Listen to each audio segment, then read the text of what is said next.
Hello नमस्ते साथीहरू।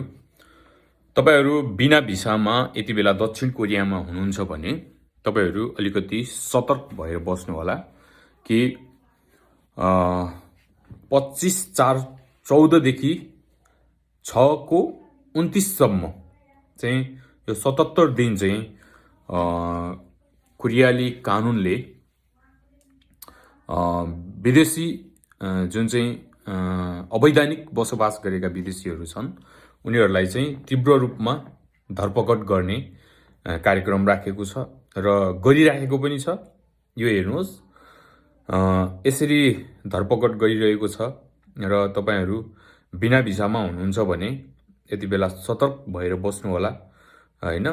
अनि अर्को स्टुडेन्टहरू पनि कतिपय ठाउँमा चाहिँ अब नेपालबाट विभिन्न सपनाहरू देखेर आएको हुनुहुन्छ। अब यहाँ चाहिँ काम गर्दाखेरि विदेशी विद्यार्थीहरूलाई पनि समातिरहेको भन्ने कुरा आइरहेको पनि छ र यो धरपकडको काम र समात्ने काम चाहिँ तीव्र भइरहेको कारणले चाहिँ तपाईहरू अवैधानिक रूपमा बसोबास गर्ने साथीहरू अनि जति पनि बिना भिसामा बस्ने साथीहरू चाहिँ अति सतर्क भएर बस्नु होला, किनकि यो तपाईहरूको चाहना होइन, बाध्यता हो हैन। आफ्ना बाध्यताहरू हुन्छन्।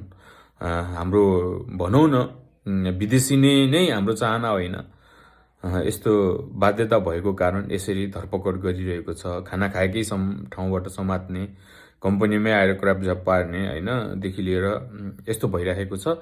त्यो भएर सतर्क हुनु होला है, सबैजनालाई सतर्क भएर बस्नु होला भन्न चाहन्छु। हस्त, नमस्ते।